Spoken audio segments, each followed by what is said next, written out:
पुण्यातील FTII संस्थेत विद्यार्थी संघटनांकडून वादग्रस्त बॅनरबाजी करण्यात आली आहे। रिमेंबर बाबरी डेट ऑफ कॉन्स्टिट्यूशन्स अशा आशयाचं बोर्ड या ठिकाणी झळकल्याने हिंदुत्ववादी संघटना या विद्यार्थ्यांमध्ये काल वाद झाला।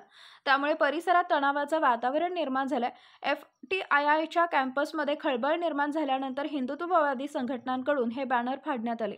त्यानंतर या हिंदुत्ववादी संघटनांच्या कार्यकर्त्यांनी बॅनर लावणाऱ्या विद्यार्थ्यांना मारहाण केली असा आरोप काही विद्यार्थ्यांकडून करण्यात येतोय।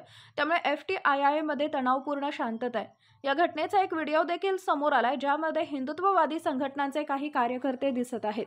या कार्यकर्त्यांनी आपल्या हातात बॅनर पकडत झालेल्या प्रकाराचा विरोध दर्शवला।